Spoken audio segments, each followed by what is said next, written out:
YouTube! Hey, what's going on, guys? Back again. It's the Red Mr. LFC Ninja with your post-match review of Liverpool versus Leicester.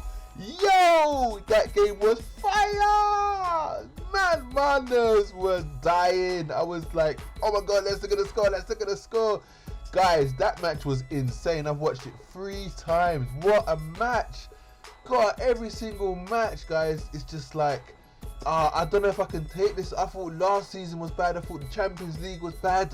Guys, my heart can't deal with this. Like, imagine if we went the whole season, won every single game. I noticed I said imagine. I'd love that, you know, break their Arsenal unbeatable record and a whole load of other records. But anyway, that would be out of this world if that ever happened. Well, I'll just, every other manager should just quit life, quit their job, honestly. But let's get straight into this amazing, crazy matchup. Leicester. We start off with them quickly, just a brief run through. As you can see on the screen, I've highlighted a 4-1 formation, although it didn't really seem like that. Sky Sports had it as a 4-1-4-1. I felt like Maddison was a bit more central, to be honest. But yeah, Vardy was definitely the man up top. It probably was. I'd say maybe possibly a 4-2-3-1 with Prayet maybe a bit deeper, Tielemans a bit more central, kind of like that. I'd probably think it was kind of more like that in theory. Sorry. Yeah, Tielemans. I'm not. Where was Tielemans?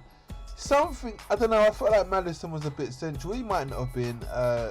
Any Leicester fans watching, you know, let me know what you thought the formation was. But I feel like Maddison was really in and around here a lot. I didn't really see him along here.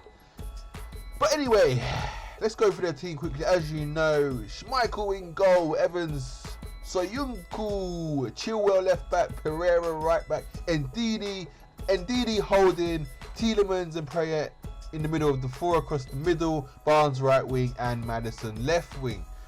Vardy up top on his own. I have read out the 4-1-4-1 formation, but I've altered it to the 4-2-3-1. Let me just switch it back quickly, because this is what they had down. So they're more likely to be right than I am, I guess. So yeah, guys, that was the Leicester formation. I believe they kind of came with that formation to not come to defend, because these boys can play, and it's showing in Rodgers' style. Yeah, unlike Ole Gunnar Solskjaer's style. But it's showing, and I don't know whether they came to part of the bus. I don't think they came to part of the bus. I think they came to frustrate us and stay really packed and together, and hope that they can kind of get something or get a counter. They had more chances than they should have had, in my opinion. They made a good account of themselves. I was gutted when they scored in the 80th minute. I was like, oh my God, we're not going to do it, but we managed to do it, as you know. So yeah, guys, let's move on to Liverpool, the team to beat. 24, baby. As you can see, the players dropped from the squad, subs, etc. As you can see, we had Elliott, LaRouche, Keanu Hoover, Brewster, Kelleher, Lallana, and why do I always forget this guy's name? I always forget his damn name. Curtis Jones. I always forget it. On our injury bench, we had Shaqiri, and I think he should be back in the next 2 weeks or so. On my bench, I had Origi, Ox, MIlner, Naby, Gomez, Lovren, and Adrian. My starting lineup was Firmino, Mane, Salah, Wijnaldum, Fabinho, Henderson, Robertson, Van Dijk, Matip, and Alexander-Arnold, with Adrian in goal. I thought I'd throw a few random ifs, buts and maybes into my lineup. It was rumours that Alisson was in contention. I was like, is he going to play? And no, but there was a spanner in the works. And there was a few, actually.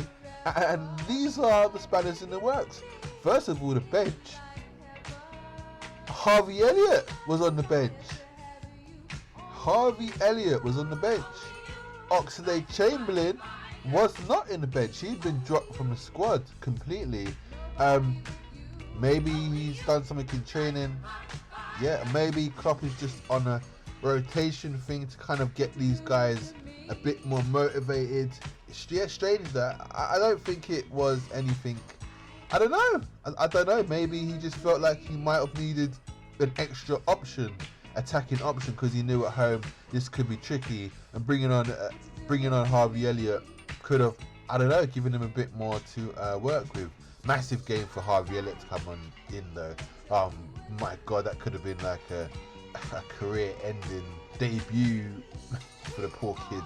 I don't know if that is the best bet, the best thing to have done. But yeah, luckily he didn't come on. The other surprises was obviously Kelleher was on the bench. Wasn't really a surprise. He's been on the bench for a while. Alisson is fit, so he's just in the drop from the squad at the moment.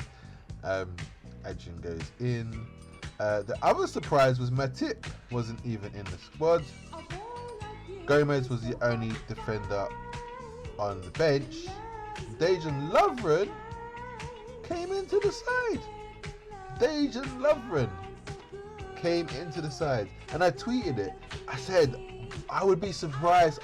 Why wouldn't it surprise me if Lovren got the nod over Gomez? The thing is, guys, when you are given a chance, whether you're back from injury or not, at the level we're playing, there is no room for error. Honestly, like, you can't have a rusty game. You can't have a dusty game. Like, you've got to look like you've been playing for the last year straight, every single game. You can't have. It's mad. It is mad. The level we're playing at is mad. Lovren, when he came in last, was half decent. I thought he was Beavis and Butthead with Gomez when they both started. But I think out of the two, he looked a bit more assuring. And against Leicester, I thought he was good. I thought he was fine. I was cool. I was content. I thought Vardy might have played off of him a bit more than he did, but he didn't. Vardy wanted to try and have a go at Van Dijk a lot of the time, which is a stupid thing to do. Jordan Henderson was on the bench. Adam Lallana was also on the bench. James Milner started with Wijnaldum and Fabinho, which was a real surprise. I didn't expect James Milner to start.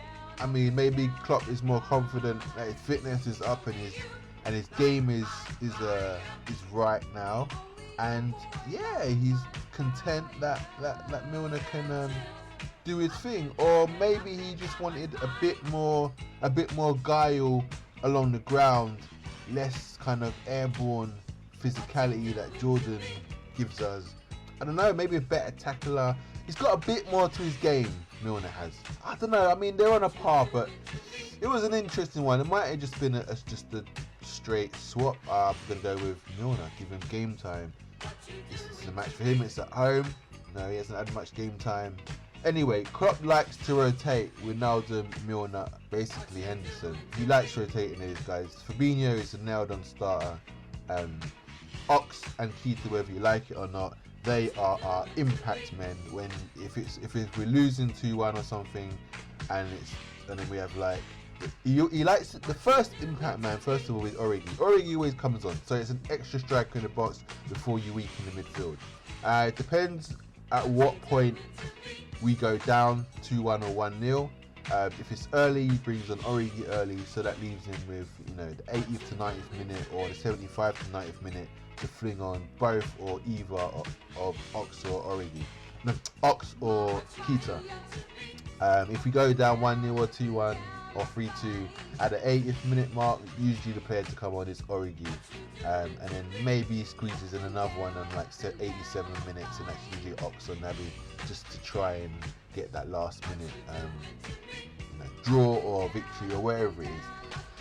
So yeah, that's kind of how he likes to use Ox and Naby, and I think that's about right. I don't think they're physically ready enough to do what before I've mentioned do. Like Fabinho, they're all rounders. They can do, each of them can do everything the other one can do. They can all play the 8, they can all box to box, they're all physical, they can all header, they can all chase, they all work hard. So there's a pattern. And the only two that are left out of that, like I said, are Ox and Naby. And maybe Klopp is just, trying to get them up to the level so then he can really fully rotate, which would be absolutely amazing once it happens. So yeah, guys, this was the team. That was the team there. That was the bench there. Talking points, I guess, was the Salah and Mane incidents. Mane penalty, the Salah foul. Hopefully Salah's not injured. That was just dirty from Choudry. Like, those tackles now in a game, now the game has changed. In this current age, that should be a red card. When you are nowhere near the man, right, and he's literally on the edge of the box, about to ping one, and you take his legs with some Bruce Lee sweep move, dude, I think that's a red card, because you're doing nothing but the intent to injure the player, and you have to use intent and force to take him out, to take him down. This is actually an NFL tackle. Like, seriously, that man is not nice. And you know what? Salah could fall on his arm and like break it, or fall on his ankle and break it. That's a dangerous tackle. That should be a red card. If Choudry's side by side and he literally attempts to take the ball, but he just takes the man, then yeah, yellow card. But you can tell from when he was chasing Salah and he weren't going to get there in time, you just knew he's taking his legs. It was nothing but a straight foul, intent to take a man out, like platoon style. Like, really, that's just, I'm not encouraging the racist abuse he received afterwards, and there's no excuse for it. That's well out of order. I'm hoping it wasn't Liverpool fans, but I've got a bad feeling it was. I'm really hoping it wasn't Liverpool fans. That's not cool. Because, you know, with all this racism going on around us, and we're just sitting there top of the table, all nice, not getting involved, you know. I know we got racist fans. Every club has. But when you don't hear them, or they're not acting up, it's a nice feeling, because then you feel like, you know what, we don't have any scumbag fans. You know what I mean? We don't. But unfortunately, yeah, I feel for the boy Choudry. That's uncool, but what he done was also uncool, and he should have seen a red. The Mane penalty, it was a penalty. Let's face it. It held Mane back. Like, first of all, there was contact, so it's a penalty. It was his standing foot, his support foot, the one you push off with, right? So if you try and push off, as Mane tried to push off, obviously, because the ball was in front of him, he wants to get the ball, and someone like attacks your foot like that, kicks at your foot, and you feel it, he went down. Like, it's a foul. But it staggered his progress towards the ball to kind of maybe try and shoot it. So it's a foul. It's a foul all day long. There's not even, I shouldn't even be talking about it really. It was just the nailed on foul. Even with VAR, the VAR check proved it was a foul. Foul's a foul. He went down. Is what is.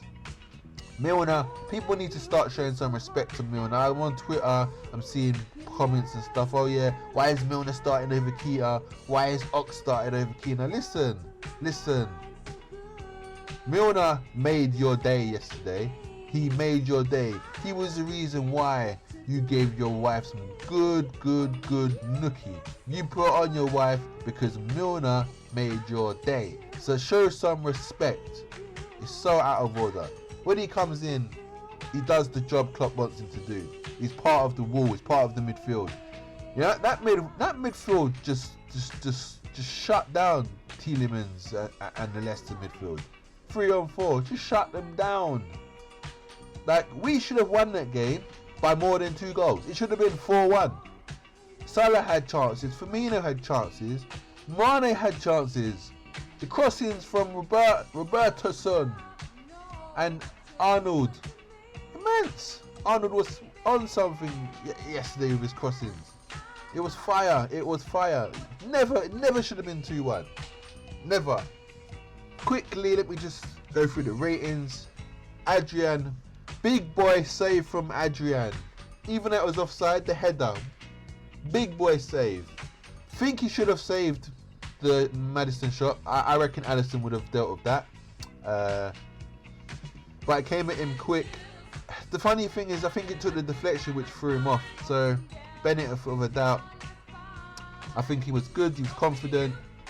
I think he deserves a 7.5. If he had not conceded, maybe an 8. He would have got an 8.5. Probably an 8. Only way he's getting a 10 is if he scores. Scores and clean sheet. Then I'll give him a 10. He gets a 10. Virgil van Dijk. I'm gonna give Virgil van Dijk a 7.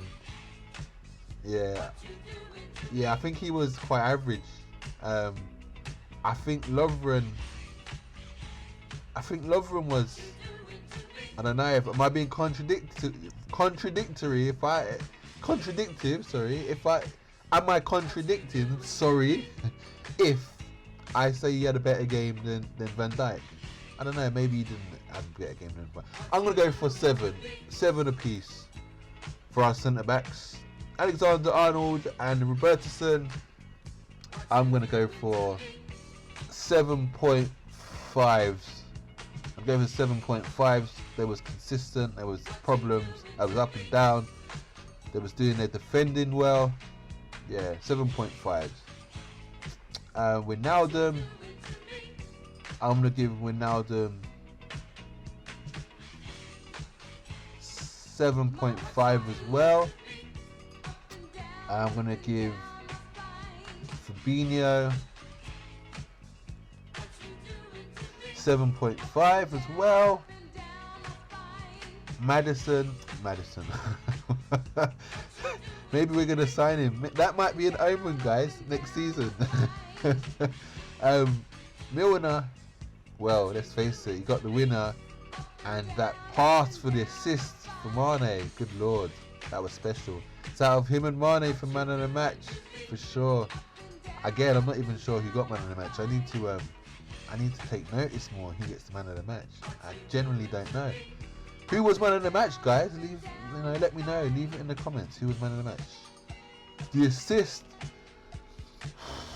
I'm gonna go for an 8. I thought he was solid. He covered Robertson in a lot of occasions. He filled in a lot of spaces in midfield when Genie went and stuff. He sat a lot. He got in. He was great. He was fantastic. He had a wicked game. Wicked game. I think I'll give him an 8. Yeah, give him an 8. Salah was problems. Should have scored. I think I'm gonna give him a 7.5. Might be a bit harsh actually. He was busy, but 7.5. He scores a goal or assist, gets him up to an 8, 8.5. Gets a hat trick. It's a 10. I think 7.5 is good. Progressive, he was very progressive. Gutted for the injury. Hopefully it's just a little niggle, if that. Hope it's not a niggle because he won't play. Hope it's just like a bruise, bit of a bruise or whatever. Firmino, I'm gonna give him a 7.5 as well. No, I'm gonna give him a 7. Wasn't as proactive as Salah, I felt, but he was thereabouts. Mane was definitely an 8. Should have probably scored 3, to be honest. But Mane gets an 8 for the goal, and he also gets, because it was his dive. No, he got fouled in the box, so penalty. So they are the ratings, guys. Fantastic match. We move on. Manchester United. Now I'm excited. And I want to batter them. I absolutely want to destroy them. I think this one's at Old Trafford, isn't it? I want to destroy them. We not smashed them at Old Trafford in so long, and this is the perfect time to absolutely obliterate them. I know it's not going to happen. It's going to be a calm approach, similar side to what we had today. They're going to bring their boys. It's just going to be like 1-0 or 2-1. I want to batter them 4-0, like 5-1, 5-0, like I want to demolish them, but I just got a feeling it's not going to happen. They're going to turn up, aren't they? And if they draw with us or beat us, I will be sick in my... I will sicken my head. I will be sick. Moving on to my predictions and score. I think I predicted a 2-1 or a 2-0. I predicted Mane man of the match. I predicted a good Mane performance. Definitely got a good Mane performance. Going backwards, that slide tackle. Oh my God, that was emotional. Man, that was a sexual slide tackle, for real. Great performance from Mane. So I think that was a good choice. Again, not sure if he was actually man of the match. It was probably out of him or MIlner. I could see why MIlner may have sneaked it, but I think it was Mane. I think he deserves it. So he was my man of the match on that performance. I won't be changing. Goal scorers, didn't get MIlner correct. I think I might have gone with Mane 2 or Mane and Salah. I'm not sure. I'll have to check that my own preview. I don't even remember what I had. So on that note, guys, I've been the Red Mist, the LFC Ninja. Subscribe, comment, follow me on Twitter. Do whatever you want to do. Just stay tuned. That's all I ask. Just stay tuned. And my videos come out a day or two after the actual match. Previews come out a day or two before. I always upload them to Twitter. So yes, follow me. Again, guys, I've been the Red Mist LFC Ninja. We will see you soon. Let's do this.